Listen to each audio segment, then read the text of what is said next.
Hello and welcome to the AndyPlex, the podcast where we talk about films with creatives and also hear their journeys.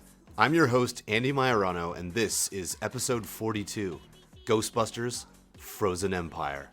With me today to deep dive into 2024's brand new Ghostbusters, Frozen Empire is none other than stuntman, actor, producer, badass, Kevin Mangold, who, amongst a massive resume, has Slimer to contribute now. Playing Slimer in the movie I just mentioned, Frozen Empire. My goodness. Welcome, Kevin. It's so good to have you. Wow. Thank you. God, that's quite an introduction there, Andy. Thank you. I appreciate it. Happy to be on. Thank you. No, I'm just glad I'm forming sentences and using words correctly because I am a massive Ghostbusters fan. And as we talked about in your Journey episode, Slimer's my spirit animal. And I wanted to be Slimer as a kid. I want to still be Slimer. And I don't know. He's the best. He's the greatest. And so thank you for your contributions to this. And I've seen the movie 4 times now in the theater. Guys, if you haven't seen it, please go and watch it. It's so good. It's the 40th anniversary of the franchise. There's a million things to say, but this movie is an amazing, amazing, amazing installment to the franchise. It's now the 5th movie in 40 years. There's been countless shows and series and you name it, books, comics. But 5th movie, it's a $100 million movie. It's a big budget movie. You see it on the screen. It's just so powerful. And this one is such a good sequel to Afterlife. And so I want to kind of come at it from that angle. I've just rewatched Afterlife again. It's great. Jason Reitman, thank you so much for carrying the family torch. R.I.P. Ivan. The first credit is to Ivan as in Frozen Empire, just as in Afterlife it was to Harold. So these guys, we literally see them on screen. We feel them. And Jason carrying the torch in Afterlife, co-writing it with Gil Kinnan. Gil Kinnan, who directed this movie, did a bang-up job and also co-wrote the script. $100 million budget. So Afterlife was a $75 million budget that ended up doing over $200 million worldwide. So, triple the money in the box office. And that's before streaming and you name it, video sales and whatnot. This one, it's poised to recoup its money here in the U.S. It's just about to cross the $100 million mark here alone. And then overseas, we're looking at almost another 75, 80. It's already a success. And I believe that part of its success as a fan, now seeing it 4 times, is it is truly a Ghostbusters sequel. And it's a masterful sequel to Afterlife, which did a tremendous job resetting the franchise, passing the generational baton from the OGs who appear at the end. We got Bill Murray as Peter Venkman, Dan Aykroyd as Ray Stantz, Ernie Hudson as Winston Zeddemore. And then in the after credit sequence in Afterlife, we get to see Winston becoming he's like the Batman of the Ghostbusters now. He's the money man. He's done some smart investing, and he now is using that money to, as we see in this movie, create a really brand new state-of-the-art research center for paranormal investigation. Mm-hmm. The future is bright. And we get Slimer here, Kevin Mangold, in the flesh, in the ectoplasmic flesh here, to talk about this movie. And in your Journey episode, we cover, playing Slimer in the 4 sequences that we get to see you. But chime in, please, whenever we're talking about a moment as Slimer, and always want to see Slimer's vantage point. So you said you were a fan of the franchise going in, but now you've been tell us a little bit about that fandom and what it's like to be part of this franchise. Well, I loved Ghostbusters, the original, like everyone, and I was in high school when I saw it, and I did love it. I've never had any Ghostbusters hats or shirts or, any movies for that matter. I haven't been like a collector of things or anything. Mm-hmm. Not that I'm not now, but I've just been sort of floored by the whole Ghostbuster world, by every genre has its fans, and Freddy, and like all of those, you can just take any movie like Doctor Who, or I can name any movie, and there are going to be like a whole contingent of fans that love it, Absolutely.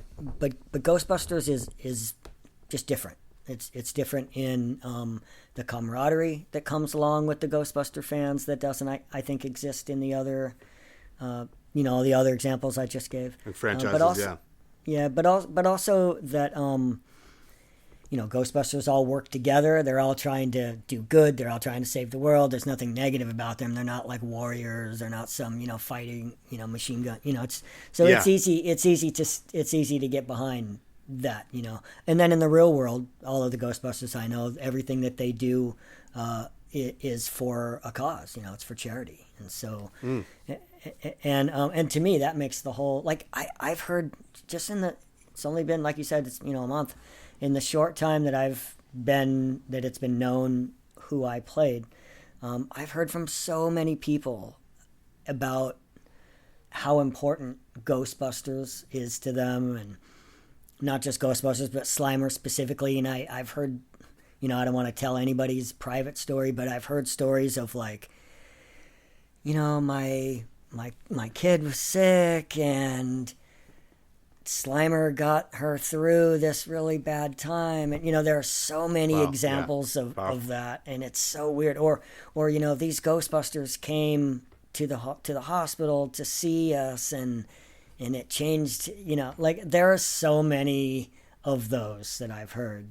And I don't, I've been doing this since I was 17. I've been in a lot of movies. I've been in some big franchises. I've, been in, some big movies and stuff. And I've never heard a franchise reaching people on that level like that. So it is a cut above this franchise, this movie for me, this particular movie, because I was only in one.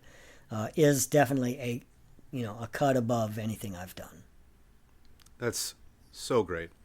And it's so good to have you. And thank you so much for your contribution to the franchise. We talk a lot about you playing Slimer in the last episode. So, guys, if you haven't heard that one, Kevin really folded us into his ectoplasmic world. But, yeah, Slimer he's the mascot. He's the mascot of the franchise in a lot of ways. And in the show, he was their friend and buddy. He lived in the firehouse with them. He was the only ghost that kind of was able to just do his thing. And I really liked what you said about Ghostbusters being a positive force. I'm talking about in the movie they're a positive force, because it's like they're like a public service. We got the firefighters. They live in a firehouse. They work in a firehouse. So it's like, all right, we got the fire company, we got the police, but we don't have anybody for the paranormal. And they become that in the first film in 1984. Now, 40 years later, we get to see this beautiful generational baton passed, and all the generations working together. Like you said, there's that common goal to save the world. And it is a positive thing, and it's a positive force, and it's something you can really get behind. And the weapons are weapons of science, as Phoebe says when they're talking to Peck. Mayor Peck now. Oh, man. Watch out, Peck's mayor. Anyway. So the generational baton is really there. So I'd like to really kind of go into that. And seeing these guys all work together is just so heartwarming and powerful. And how we need everyone's contribution now to fight the forces of evil. Garaka is a great, great villain. Kind of like going back to Gozer, he's like this fallen deity that has a lot of power. He's arrogant, he's godlike. We don't get to like know him, but we get so much of this incredible backstory from the Patton Oswalt scene, going back to the library. I love that whole sequence.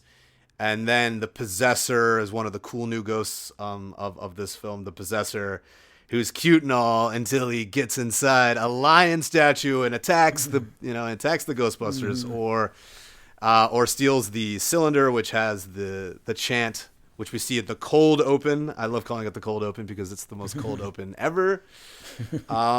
In Afterlife, Carrie Coon plays Egon's daughter, Callie Spengler. It's 2 kids, Phoebe Spengler, McKenna Grace, and Trevor Spengler, Finn Wolfhard, of which I guess you probably cross paths the most with Finn as Trevor. Yeah. But you're in the family now. You're in the firehouse. You're part of the fam. And honestly, I feel like at the end of Frozen Empire, Slimer is just going to straight up become the Slimer of real Ghostbusters and become a friend and an ally. And we'll see if that happens or not. But anyway, that's my own fandom probably projecting itself onto the piece. But you eat the possessor like we talked about in the last episode. And I think that because the possessor possessed the pizza that you ate, that you're just going to digest that thing. And I don't know. I think you kind of saved the day there. So, again, I'm not a writer on the film, but I'm a fan who's seen it 4 times now, and I just feel like that's kind of my version of it, of the truth. I guess we'll see as the franchise unfolds down the road. But you just get this incredible passing of the baton. And I really liked what you said about how Dan Aykroyd's a fan, Paul Rudd's a fan. It just communicates. Like, it's a Russian doll syndrome where you have these new Ghostbusters who were fans of the old Ghostbusters inside the world of the piece of the franchise. And then now it's just, and you're part of it now, Kevin. You're Slimer. We didn't get to see Slimer in Afterlife, so it was really cool to see him again. We got some really cool new ghosts, but it's cool to bring the baton back to the OGs. And, we get Peter Venkman back, played by Bill Murray, seeing him with Kumal in the scene where they're analyzing him as the fire master, and he throws a pen at his face. I mean, that whole sequence gets laughs every time. But all the laughs that are generated from those baton passes are so cool for the fans, but they feed into the story. Everything is their story first. It's not just a fan kind of parade. It's all there. And then Slimer eats the possessor in the end. So Finn Wolfhard's character, Trevor, he's trying to become, he's not, I'm 18 now, I'm a man. I feel that Callie was the main kind of protagonist in Afterlife, where her arc is the most there, assuming the mantle of the Spengler mantle, coming to terms with her family, healing the divide of that family, which resets the franchise, I think, really well, passes the baton really well to the next generation in Afterlife. And then here, in Frozen Empire, I truly feel that Phoebe is the main character. How do you feel? Do you feel like she's the dynamic character for you, or one of the most dynamic characters? Yeah, of course. I mean, and I think the character arc and the relationship between Melody and Phoebe is one of the most important parts of the film. And it's funny because you see all the stupid comments about, we could lose that whole storyline, and then okay, well then you've lost the whole heart of, you've lost the point of these people being human beings, So, but yes, of course, that whole storyline, specifically well, let me just say quickly, I think that the Trevor Slimer relationship is very similar to the Phoebe and Melody relationship. I think that, and then I'll get off Slimer for a minute and just go back to Phoebe and Melody. That when I read the script, that hit me so hard that I said to Jason on the set, and I kind of got emotional about it. I'm a real emotional person anyway. I said to him that, that thank you for putting this whole scene in, and for, this isn't just about Ghostbusting now. It's about people, and it's about it's a real movie. It's about, because I always, I always want to get back to the Kramer versus Kramer of movies, let's get back to the ones where it's means something, like you can feel it and think about it after you're done, for days. For me, that's my test. Am I still thinking about it the next day or the day after? Am I still thinking about that movie? Does it give me, ideas and all of that stuff. If not, then, if it's one of those, bendy action films where it's just, swinging and fighting. I don't very often think about those because they don't have like a real life kind of allegory to it. There's not a real life message or something, But so in the Phoebe and Melody case, I think, of course, everybody has that desire to be heard, to be listened to not be discredited, not be invisible to the people around them. And I think that in the case of both Trevor and Phoebe, that's very often the case with teenagers. They feel invisible and they feel like nobody understands them, and they're not listened to they're not heard even when people do listen.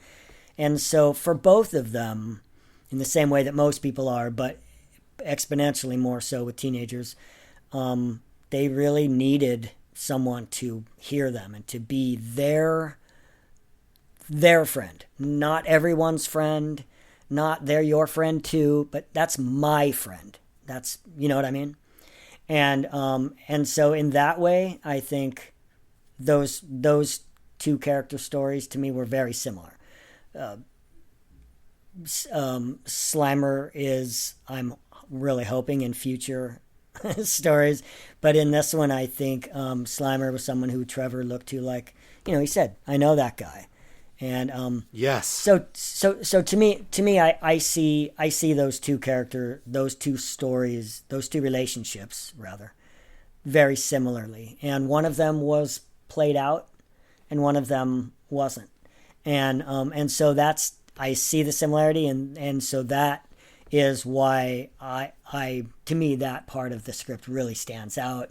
It's important to me, and I think Phoebe's whole character arc, her whole story, of course, the actress herself, everything about her character was spot on, and I loved it. And that's why I've seen the movie 6 times, and I've cried twice in the end. And so yes, I love everything about the movie. I think it does everything that Ghostbusters in 2024 should do.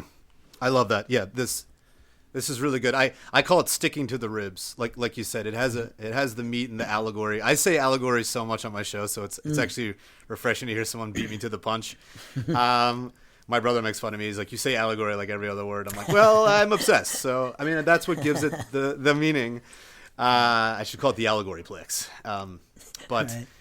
Yeah, I actually love what you said there, because I would not cut out Melody. I totally disagree. I disagree so much. I think this is, as you said, the emotional crux of the story, because Phoebe is at a place where she's lost. And I remember very clearly this time in my life, it was that era, 15, 16. It's tough. You're changing rapidly. Your body's changing rapidly. You're having a lot of it's sensory overload with the hormones and everything, and you're trying to kind of grapple for your place. So there's a very much coming of age arc here with Phoebe, and she is a young genius who is very gifted. She has the Egon geniusness of her, and she's trying to kind of find her place. She is amazing at what she does. She says it. She's like, I want this. I want to be a Ghostbuster. This is my dream. This is who I am. I get to utilize my science mind. She's kind of always picking on Trevor for not studying and doing his homework, where she's obsessed and she just does it for fun. She figures out how to beat Garaka, using the brass to change the containment on the packs. They're having trouble getting a lock on him because of, they're using copper instead of brass. Or no, they're using other metals. Anyway, the science is always there. But then Peck comes in and says, you guys are doing too much damage, after they fight the sewer dragon, the Hell's Kitchen sewer dragon, which is such a cool ghost. My God, what a cool ghost. And what a cool sequence, seeing them drive around. And, like I said, we get the cold open, and then when boom, we're with the Ghostbusters in the firehouse. It's like an episode of the show, get the call. They're running around, running and gunning. Callie being like, "You're too young to don't use the seat." to go outside. The gunner seat, which is amazing, by the way. That's such a cool addition that Afterlife did with the gunner seat. I mean, what a cool thing. So we get like these dog fights with these ghosts. But anyway, doing a lot of damage. Then we see the Ghostbusters rack up another monstrous repair bill that we haven't seen since '89, where the Statue of Liberty has run amok, which is one of my favorite sequences in all the series as well. I just rewatched 2, actually. Love 2. And actually, you get to see the slime in the Easter egg in the lab. The guy being slime with the Ghostbusters 2 slime.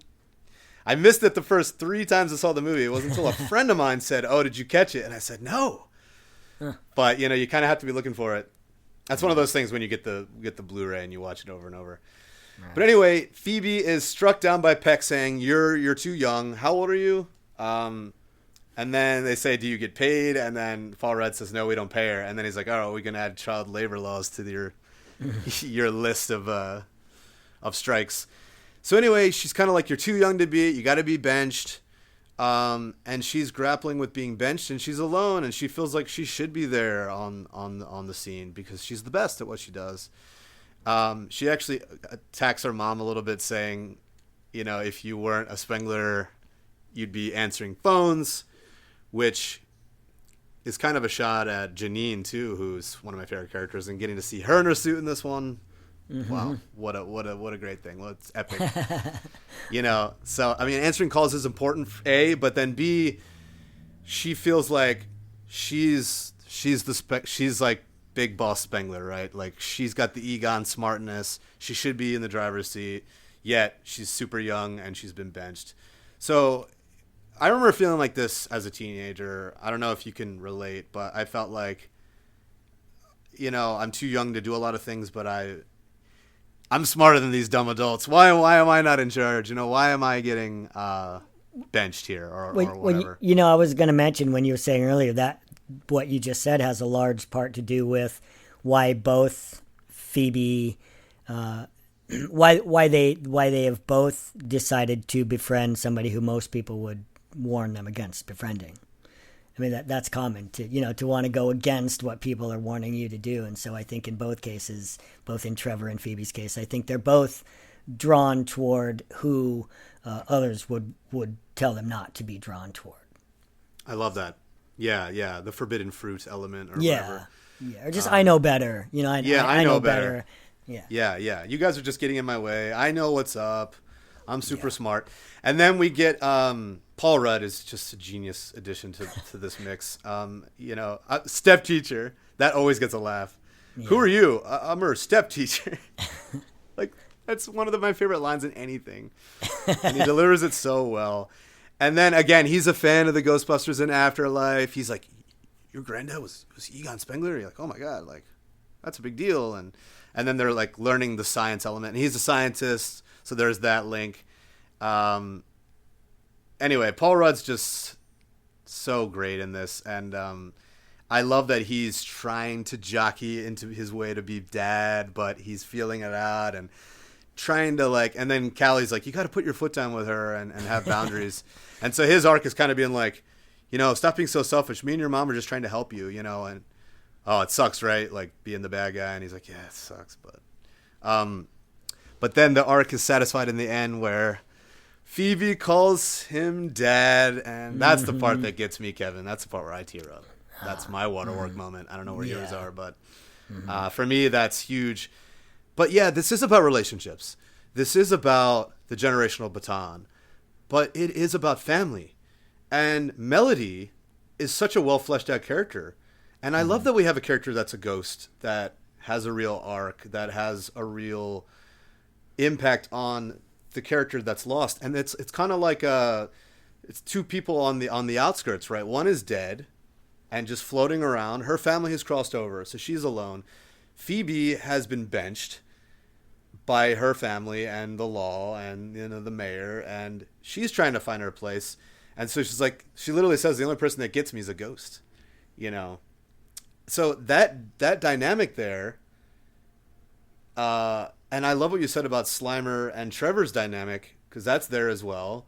Those arcs are there, and they're both there, and it's so powerful. And You absolutely couldn't cut Melody out of this.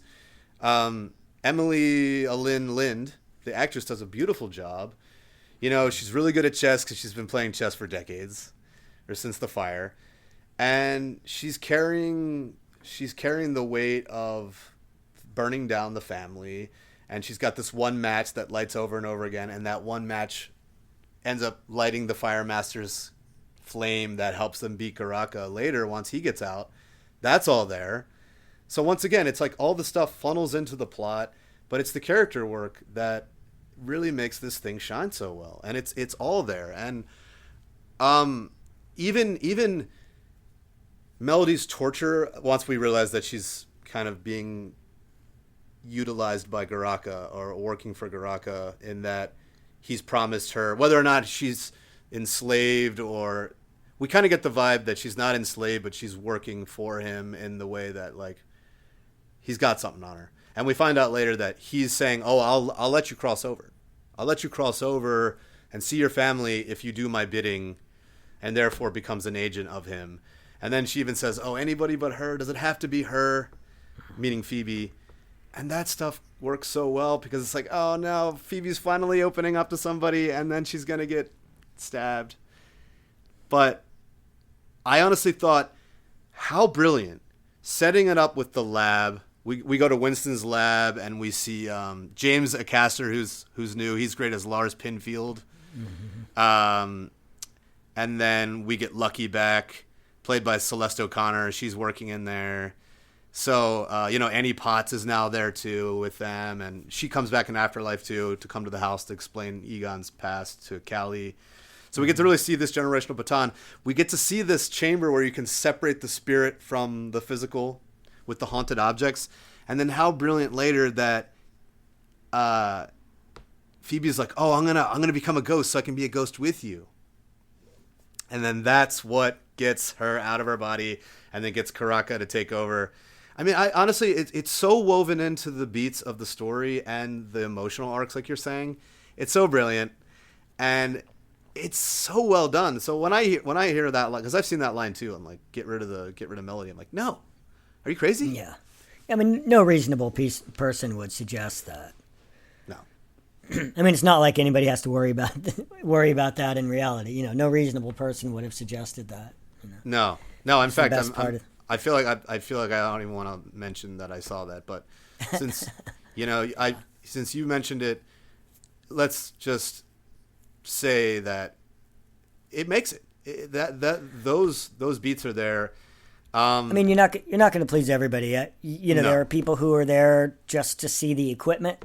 They want to see the new proton packs and they don't really want story. And then there are people who want nothing but story, and they could care less about equipment, so there has to be, you're going to have, if you're going to make a movie, Ghostbuster or not, you're going to have to kind of walk a line that pleases people most of the time, but not all the time. So, yeah, it's impossible. Hopefully, those people who objected to the Phoebe Melody storyline, hopefully they found enough in the ghost busting, because there were some really awesome, ghost busting scenes. So it seems like that would override their bit of disappointment over having to, sit through a few minutes of, emotional story, Absolutely. There is something, if you're coming for the tech, you're certainly not going to leave dissatisfied. I mean, yeah, the new lab, Winston's new lab is just so cool. Getting to see the menagerie of these ghosts, the possessor being introduced, and obviously you're like, the possessor's going to run amok later. I mean, I love the possessor. I think he's a great addition.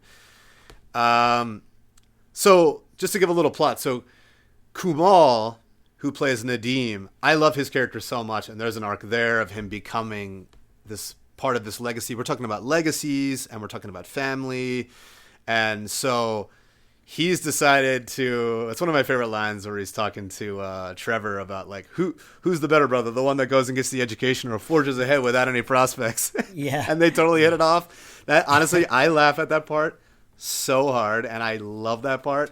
And I just think he adds so much to this story as one of the newcomers, Kumal. And I love that he's sitting on this relic that contains an ancient deity, and he's willing to sell it for like $30 or whatever. Yeah. And he's like, and then Ray starts talking about it, 50. Yeah, I couldn't part with it. What are you offering? What do you want? Yeah. I couldn't possibly part with it. Yeah, it's a family heirloom. It's been in the family for years. And those lines are great.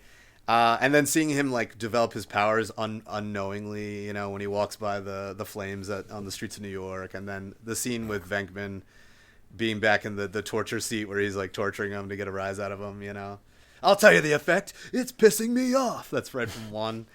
But again, it's all there for a reason. He is a fire master, and he's kind of like, he's literally forgotten his legacy.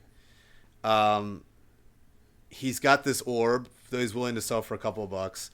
So he's just kind of like, he's kind of arrested, frozen, if you were, in this kind of world where he's born to be better, to be bigger, yet he doesn't know. And this whole journey is to get him connected back to his roots of being a fire master, understanding who he is, his place, his power, his gift, and channeling it. And he finds a home with the Ghostbusters and joins the ranks. And without him, they wouldn't have beat Garaka. I mean, sure, and it's probably his fault that Garaka got out, but then he didn't know. He didn't know any better. So it's the metaphor of like, you're the one with the baton. Just like Callie was a Spengler, and she kind of wanted nothing to do with it in Afterlife, and then got it back. We see that arc again where he's a fire master. He's part of this legacy of these powerful defenders. And he has this room that he just thinks is heirlooms, and he doesn't know any better, but it's really like seeing him put on the suit at the end and slide down the fire pole.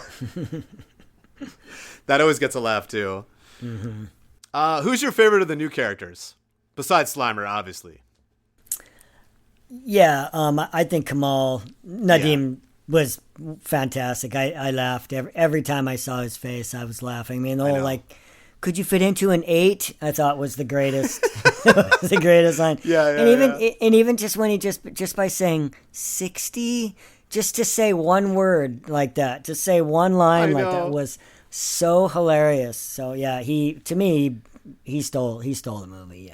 Yeah, honestly, yeah, and again, it's not just one-liners that are funny, and they are so funny. They're so funny, but his arc is so good, and he's just such a lovable guy. He's humble, he's funny, but his rise to the Fire Master is just so cool. Like, even when he's like, what am I just gonna wave my hand and and then the flame, and then that whole scene with Ray, light the candle. That part is amazing, and he really does steal the show. He's such a funny guy. I've been a fan since Silicon Valley, and I actually didn't even know he was in the movie before I saw it the first time, so I was so pleasantly surprised. I don't like to do a lot of homework when I know. I mean, obviously, I'm a massive Ghostbusters fan. I'm like, I'm gonna go. Mm-hmm. If I tolerated the movie, I'd go 3 times. So if I love it, I'm gonna go like 1 million. And then once I get the Blu-ray, I mean, forget it. I'm just gonna be like, I have to be like, I'm putting this away so I don't kill it, But I thought Patton Oswalt's scene was so great. He's in one scene of the movie, but it's such a good one. Going back to the library was genius. Getting the backstory of Garaka, that whole animation where he's telling the backstory of Garaka is so great. Yeah. Seeing the library ghost again. Seeing the library, shh. And then doing the. So my very first time seeing this movie, my parents put us to bed. This was probably somewhere in 89, 90. So my parents put me and my brother to bed, and we do this thing called sneak, where we'd sneak down after they put us to bed, and we'd usually try to watch whatever they're watching, and then maybe they'd be like, all right, you're going back to bed, or maybe they just didn't feel like fighting us this time, so they let us stay for a minute. We literally sit down at that part, was the get her part. And it was like, get her, and then and that scared me and my brother back up to bed. Oh, that's great. That's a good memory. It is a good memory. I'm glad I have it. I mean, it's a little bit traumatizing. It's probably why I remember. But so anyway, I have a connection. So just like when you slimed Trevor, and it's very much like sliming Bill Murray in one. Yeah. Seeing that ghost again was so brilliant, and and she appears in the game, if you recall. There's a whole part in the library in the video game, which I'm going to play after our interview just because I'm in the zone right now. But so getting Garaka's backstory was really cool. And then we get to see the Possessor take the cylinder, which then, thanks to Melody getting Phoebe to separate her spirit, untether her spirit, Garaka, who can control spirits, takes over Phoebe, gets to read the chant, and then he's out. Cat's out of the bag, Garaka's out of the orb, which has to happen, obviously. And then we've set all the trappings of the team working together, the Fire Master being started, and that all crescendos so well. We get to see New York getting frozen over, which is... Wow. I mean, that whole scene and the beach scene, that was insanely scary. Yeah. I'm actually... I'm one, it would have changed the tone of the movie had even one person been skewered by one of those icicles. In a way, I was hoping for it because that obviously raises the stakes. But maybe that's a little too far for for the audience that it's going to be watching. Yeah, we have to toe the line of actually. The cold open, the literal cold open, where we get to see the frozen open. The frozen open, yeah, where we get to see the Adventurers Club, yeah, which sets up everything. That part's pretty gnarly. I mean, there's the phonograph player whose arm has broken off because it's frozen. Yeah, and then now it's just like a stump. Yeah. And then we get to see the severed arm like hanging onto the end of the phonograph. Like that's pretty gnarly.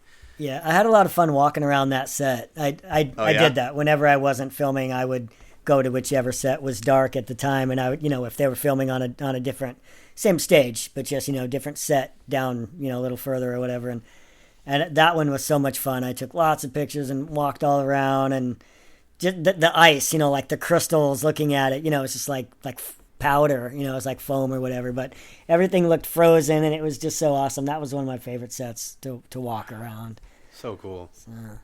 My gosh. Yeah. Oh, thank you for sharing that. That's so cool. Yeah, no, the sets are great. And yeah, I thought that too, and I probably thought in the back of my head like, well, somebody got scared. Like, come on. It's that many icicles going out. Yeah. We definitely feel the weight of, man, this is bad, the stakes are there. The guy at the vape shop or whatever, the Ice King or whatever that was. Was it Ice King? Is that what no, it was actually Fire Master. Oh, the Fire Master. Oh, yeah, he's like, are you? Right, yeah, I was like, are you the Fire Master? He's like, yeah, it says on the sign, and it's like, ugh. That's funny, Ice King. yeah. Fire Master, you're right. Yeah, but so good. That guy died. That guy clearly died. Oh, that guy definitely got iced. I mean, it's not like unlike, I mean, it's kind of cartoonish. We cut away, yeah. They're all Well, I mean, so they're all frozen, and then when they unfreeze, they're just back to normal. But not in this guy's case. Obviously, he's not gonna. You know what I'm saying? The Ghostbuster, everybody that freezes, well, we're just gonna unfreeze you. We're gonna thaw you out, and you're gonna be fine. But if only that were the case with this guy. But clearly, he's in this pile of ice on the floor. He's gonna remain dead. I'm thinking he's not gonna be in Ghostbusters 6. So that means unless he's a ghost. Yeah, exactly. So if they've got that death, that means there can be some on the beach. Yeah. So. No, for sure. And the beginning of the Adventurers Club, I mean, those guys all shattered. Oh yeah, they're right. Yeah, exactly. Yeah, they're dead. Yeah, they shattered big time. Yeah. If we can talk about Garaka, he's not a man of many words, but he is horrifying, and he is really, really, really scary. And they really took the time. The horns. I mean, the way he gets the horns back, and then like he's tall, he's lanky, tall, dark, and horny. 6 o'clock. Ian White, tall, giant, NBA guy. Oh, is that right? Yeah, okay, yeah. When I met him on the set, I was a jockey and he was in the NBA. So I said to him, "Hey, Ian, I said, Ian, we were both in professional sports." And he goes, "Oh, really?" And I go, "Yeah, I played NBA too." He was like, "Shut up!" I'm like, no, really, I was a jockey. But I thought it was funny that we both came from from being in different sports. And then now here we are. And now you're both in a Ghostbusters movie together. Yeah, but I tell people that all the time. They ask me, what did I do, before I was a stuntman? I was in the NBA. Yes, dude. Your free throw is I guess the joke doesn't work so well over the radio, but in person you would know that I am very small, very unlikely that I'm going to be playing in the NBA. So yeah, I'm 5 feet tall. Unless I were like Spud Webb or something, I'm not going to be playing basketball anytime soon. You haven't missed a 3-pointer in your career. Now, I'm pretty good though. I'll tell you that I'm pretty good at the three. I have no way of getting in to the basket. So no, I've gotten pretty good at the shot from like half court. That's pretty much my only game. So. Wow, cool. That's awesome. I'm terrible. I play horse sometimes and I never win. But that's great. No, that's so cool. So yeah, two athletes that are now playing creatures on a Ghostbusters movie. I mean, that's so cool. Yeah. What a cool story. And he was very cool, very friendly and all. And he's been around. He's done a lot of good creature suits and stuff as well. So. Yeah. Well, yeah, he did great as Garaka. What a cool villain. I mean, what a scary villain. I mean, Ghostbusters has got some scary villains under their belt now. And he's just the next iteration of that. He really is truly scary. I really, really am afraid of him on screen, the way they shoot it and light it. And big scope, like I thought when I first saw the movie, or actually even when I read the script, I thought this is more so on the level of real Ghostbusters. This is a big bad guy on the level of the comic book. So to me, I think the movie does kind of have a little bit of the old school movie and the comic element a little bit, the tone of the comic. Absolutely, 100. A lot of people are saying like this feels like an episode, in a good way. Like, and to me, Garaka was a large part of that. Yeah, the feeling of of the bad guy, Right. Absolutely, the scope of it and the larger than lifeness of it. Yeah. Yeah. Like the voice kind of reminded me of like Dr. Claw and Inspector Gadget. It's got that like really. Yeah, no, for sure. I grew up on like 90s cartoons, so and obviously 80s and 90s cartoons. I was born in 84, so all those shows with the bad guys, and I always liked the bad guys. I was always a fan of the bad guys. Mm-hmm. They're so much fun, Kevin, I love this movie. Yeah, same. Oh yeah, so we have the old guard. We've got Venkman back. Reaching for that bottle of whiskey. Courage, anyone? Getting to see that bottle. It was probably still there from Ghostbusters 1 or 2. Mm-hmm. I forget which one, but we've seen it again. Mm-hmm. Winston is really like the Batman carrying the torch. Janine getting to be a Ghostbuster. Can we talk about that for a second? I mean, I've always loved her. I've always loved her character. And getting to see her suit up and be part of the team, did that hit you at all? I mean, I know it hit me. It was interesting because she was different in this. Her character was different in this one, in that she had more. She was in a position of power in this one that she really wasn't. She was more subordinate in the other one, and so that to me was interesting. And it goes not only with the character but with the actress as well. She's much further in her career, and she's a grown woman Potts, now. Yeah, and so I've always loved her performance and everything, but that whole super secret, that yes. Ghostbusting stuff, she is like, that gets me every time. And her line delivery is always dead on, and she yes. killed it. So I can't say enough good things about AndyPlex. She's fantastic in the movie and in life, and she's fantastic. So. She's so good, and I'm like kind of on a state of about to cry the whole movie in a good way. Just like it's just so cool, and the movie does such a good job, like I said before, of everyone having to do their part. And the teamwork. And then when we finally get that last charge against Garaka, when we get to see all the guys suited up together, it's just so powerful. It's just, Lucky jumping in. I mean, let's just go down the list here. Obviously we got Bill Murray, Dan Aykroyd, Ernie Hudson, Annie Potts, William Atherton again as Peck. And then I love how at the very end, Peck turns good. Forced to. I mean, I don't know that it was any decision that he made on his own, but at least he turned good in what he could do at the moment, so nothing to say that he wouldn't go back later in the day and start scheming of how do I get back at them. Scheming, and yeah, he's definitely not a fan of the Ghostbusters. I've waited 40 years to say this. You're done. He's great. He appears in the game as well.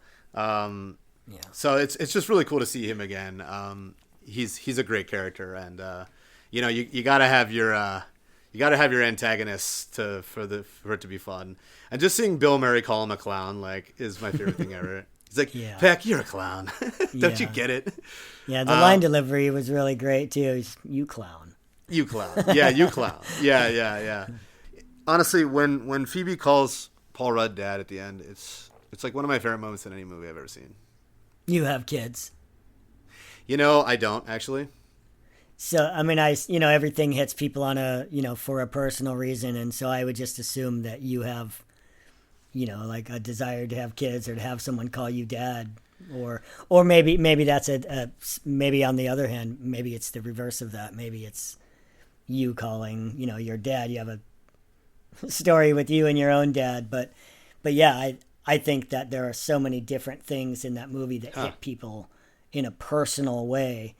And for me, the thing that made me cry on the 2 times I have cried out of the 6 times I watched it is seeing all of everybody, the old and the new, all standing right behind and supporting Phoebe as Phoebe is coming into her own adulthood and dealing with this relationship. And she had just previously risked her life, because to get in that machine, even for a short amount of time, for the 2 minutes that she did, it was a risk. She didn't know that something wouldn't happen, or they'd never tested it on a living person yet. And so she was taking a big risk, and that was a very important relationship to her. And then so to watch that relationship end, and there's a lot of speculation about what the relationship is, and I don't care what it, you know what I mean? Like how far this relationship was or what it meant. What it was two people who were important to each other, and they made the decision to do what was right, and that decision separated them, and that caused pain for both of them. And so for me to watch that happen, it's emotional. For me, it really was. I cared for Phoebe in that moment. Every time I watch it, I care for her. And then to see everybody standing in the back, supporting her and watching her, to me, I kept seeing it as, okay, now she's not a girl anymore. She's still 15. She hasn't had a birthday, at that moment. But, she's growing up, and she's learning how to not make those decisions to be friends with people who warn you about, but to recognize, oh yeah, those people have valuable information for me, and I'm going to make the right choice, and it's going to be to do something that's going to separate me from someone I care about. And to me, all of that was super powerful. And I guess I just say, because that hits me in my life personally, and so that's why I said for you, it's, the father thing. And so, but that's movies in general, right? Movies in general, we all pick and we find what it is about those characters that resonate with us. And so for me, that was it. It was the I recognize as a young person what it is to be alone, to live in a home full of people that are strangers. I totally get that. And so, it's kind of the reason I wanted to tell you that whole thing of my child is that went into Slimer. Slimer was a lonely person, and I have a lot of that I can easily, grab and access, because growing up without, parents is difficult. So, so I can relate to all of that. And so I just wanted to say that I imagine, that line, I know is powerful to a lot of people. And I think that's because it speaks to the powerful relationship between fathers, and son. And so I get it. Yeah. It's so good. Thank you for sharing, Kevin. Yeah, that's, we talked about this in the last 2 episodes of my show ago, The Rosemaker, how movies they wash over you and you become into them and you become like an avatar within the movie. And it's just like you're saying, things that are hitting you in your real life that connect. But, you know, no matter what the movie is, a lot of its power is in putting you in a position like, and I think that's why we like movies, you know, we get to experience out of ourselves, but then obviously we're always bringing ourselves to the table. And then the journey of the main characters and the story kind of mesh with us and we connect with them. And like you said, we're bringing our real life to the table and finding those links and what hits us the hardest and whatnot. And I don't know. Yeah, I have a really strong relationship with my dad, and, you know, he pretty much got me into film, and he sat me down at a very young age and showed me a lot of movies. And even Ghostbusters 1, I was snuck down and watched him watching it, and it scared me and I ran back upstairs. But, you know, so who knows? I don't know. I have a couple nieces. I love them. I'm going to see them in May in Delaware. My brother Gianni's two kids, 2 daughters. I love them dearly, and I can't wait to see them. But yeah, I'd like to think I'll maybe have children one day, but I'm not rushing into it. But yeah, that moment really hit me, and I just the whole movie. More so, you think personally about you and your dad than you being the dad. You think in that? Yeah, maybe you're right. Yeah, yeah, absolutely. No, I love that movies are. It's about psychology and emotion and the good ones really for some. Yeah, absolutely. Yeah, some people don't even think, you know, it's not, that stuff isn't considered. It's just right, like you said, they're going for the packs or they're going for whatever. Yeah. Well, there's something for everybody in this movie. I actually have another question for you as Slimer. If you could slime a real figure in history, living or dead, who would you slime?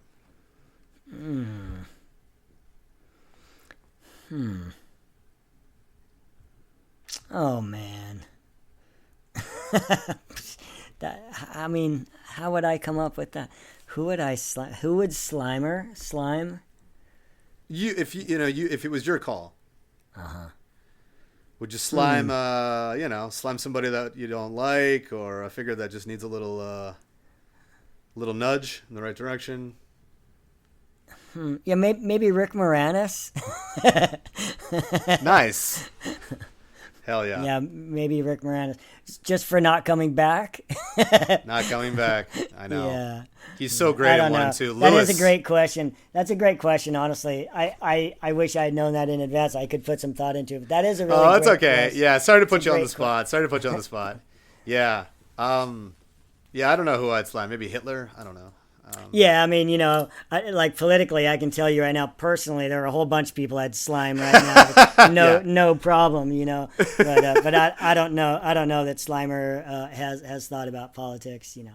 Yeah, no, I love that. I love your commitment to the character. You know, what's on his radar. He's not reading the trades or whatever. No, he's not watching the courtroom. That's so funny. He's got a little like tiny TV in that trash pile, and he's watching the court dramas unfold. Right. Yeah. That's great. Well, yeah. I mean, honestly, I think we've covered a lot. Obviously, there's so much here to unpack, and part of a franchise that has so much to unpack. We could talk about it forever, but I really feel like we did some justice here today, discussing this incredible contribution, and thank you for your contributions to it.